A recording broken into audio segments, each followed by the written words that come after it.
Oh hey, it's Wes and Veronica. And I'm covered in cat hair, but today I'm here to talk about the new Sony 10-20 G lens. Sony very recently came out with a new series of high-quality, ultra-wide lenses for APS-C. We've already seen reviews on 2 of these 3, so let's do this. Is this the new default kit lens? Let's find out. Starting with the categories, as always, starting with the build quality. This is an extremely light lens for a zoom. Look how small this is. It is smaller, in most respects, than the 11-1.8, and that's not a zoom, but this is an f4. So obviously this is not going to be a bokeh machine. We have textured plastic, very thin, very light, plastic lens hood. We have plastic focus and zoom rings, plastic everything. None of this feels terribly expensive. We are, however, weather sealed. We have a rubber gasket on the back, and supposedly there are gaskets throughout this to keep out the moisture. I'm not sure that I would be comfortable using this lens in a downpour because there are a lot of switches and buttons on here in a very small space. But it is internally zooming, so generally speaking, this is a fairly well-made lens, but again, very light and kind of cheap and plasticky in feel. So I'm going to give that a 7.5 out of 10. Handling and usability. You're not going to find a smaller zoom lens than this. The weight, obviously, is a big win, as is the size. It pairs wonderfully with a Sony APS-C camera. It's great to have in the bag because it takes up very little space and weighs very little, just a pleasure to carry around with you. As far as general amenities, we do have 2 rings on this, but one is for zoom and one is for focus, so there is no aperture ring on this. Not as useful because most of the time you're just going to be shooting an f4 on this because it doesn't get any wider than that. But we do have an autofocus manual focus switch, we have a custom function button, we have a zoom lever as well as a zoom ring. However, none of these buttons or rings feel fantastic. This one, no, they're not that well dampened, and they're so close together that just by feel, it's really hard to just use one without making mistakes when the camera's in front of you. It's just so small. And also the speed of the zoom, even when you set it to maximum, it's not nearly as fast as if you just had a zoom lens and you went whoop and went all the way in with it. It does have to cover some ground. This one, it gives and takes, but overall, it's a fantastic lens to use. I've got to give this a 9 out of 10 for handling and usability. I've got some nitpicks, but it's great. Image quality.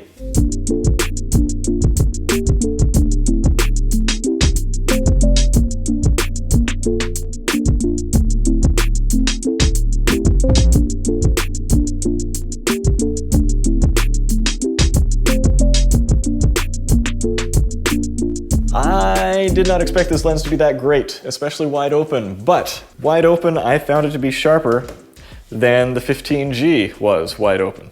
However, if you stop the 15G down to f4, that is way down on its aperture range. It does become sharper than this zoom lens. However, from wide open all the way down until you get to like the really narrow apertures, this has stellar image quality. Honestly, better than it needs to, because most people are going to be using this for video work. And shooting at 4K video, which is the most that these APS-C bodies are going to do, this has way more sharpness than is necessary. And for photo, it definitely has enough sharpness as well. Fantastic for that. Chromatic aberration, very well controlled. However, like with all 3 of these lenses, distortion is redonkulous. There is so much distortion at both 10 and 20. Obviously, it's worse at 10. You've got to apply so much distortion control that you are warping the edge of your frame and losing sharpness. It's kind of a shame, but that was a sacrifice that they consciously made to make these lenses that small. Overall look, contrast, colors, rendition, looks fantastic though, just top notch. As with all 3 of these lenses, they just present a lovely picture. And so overall, I've got to give this an 8 out of 10 for image quality. I am very pleased with it. Image character, that's where we're really going to lose with a lens like this. you can only do so well. You're not gonna get any creamy backgrounds or bokeh, and if you do try, the bokeh is kind of nervous and onion ringy and not very good looking. It cat's eyes very quickly. That is another effect of having a lens that is this small. You tend to get footballing or cat's eye around the edges. That's to be expected, but it's hard to complain about the bokeh on this lens when you're never gonna see it for the most part in practical use. Sun stars, however, are great. Flares look interesting. They're not perfectly well controlled, but I like the look of them, so that's one win that we get for this lens, but overall, this is not a character lens. Because it starts at f4 and it's mostly for video, I'm gonna give that a 6.5 out of 10. Autofocus. This one surprised me. All of these surprised me. They are lightning fast. There is no delay. I could not test these lenses against each other, and I'm going to throw the Viltrox into this, the new Viltrox 13 1.4. All four of these new APS-C lenses for Sony, they focus so fast that I could not effectively test them because I couldn't focus and recompose the camera fast enough to actually stress them at all. They are all very smooth and reliable in video.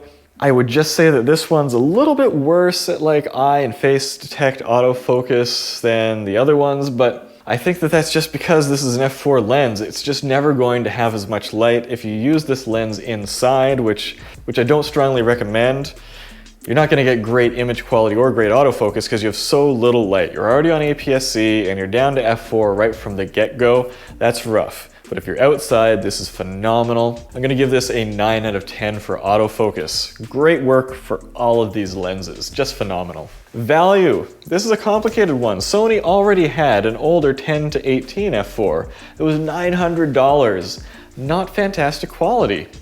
This one's $750. That's the same price as this 15 1.4G. This is also a G lens. You're trading up focal length for aperture here. Which is important to you? I don't know, let me know.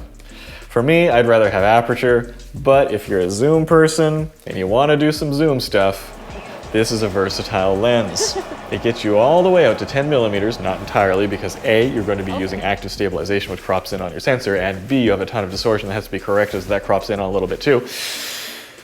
But it goes so wide that it's fantastic for vlogging, just like the 11 1.8. You can hold that out, you get an equivalent of 15 or 16 millimeters on full frame, which is a great vlogging focal length, without adding a ton of weight. 10 millimeters gives me an equivalent of 15, which crops in with active stabilization to this distance, which is still pretty wide. And then with the remote handle, I can zoom in on myself to 20. It's a bit close. And then I can do a push-pull. Oh no. And then back out again. But it would be nice to have a camera with in-body image stabilization and not just active stabilization, which is pixel shifting. I have to learn to look at this and not over here. But we do get great image quality with Slog 3, even though our dynamic range is a little limited compared to the full frame options. And these lenses are very similar in weight, the 11 and the 10 to 20. What else can we compare it to? Not a lot, honestly. You've got the Sony 16 to 50 kit zoom for $300, but that's a real junky lens. It's not sharp at all. It's got a variable aperture, and it doesn't go even close to as wide as this, but it zooms in further. It's not really comparable. But what we do have that compares directly is the Tamron 11 to 20 2.8. Much wider aperture, doesn't go quite as wide, but you get a lot more light. However, it's $830, it costs more. I would, however, seriously take a look at that Tamron. The big disadvantage of the Tamron, though, is it's a lot bigger. It is much closer in size to this Viltrox lens, so it's a whole other ballgame, honestly. If you're looking for an ultra-compact zoom lens, this is your best choice, bar none. I have to give this a 9 out of 10 for value. Nothing else really directly competes with that when you really boil things down. Overall, that is a 49 out of 60 or 81.7%. That is a very strong score. Honestly, as I said before, this was a lot better than I expected it to be. The score would be higher if except that just because of what it is an f4 compact zoom lens, it loses out on image character, so that's kind of a shame that it had to lose out there. If you have any questions or comments about this lens or any of these lenses on the table, because I have gone in depth with all of them, let me know down in the comments below and I will get back to you. I'd love to talk to you about that. If you want to pick up one of these lenses or see any more image samples, there's a link down in the description below as well. But until next time, let's go vlog some photos.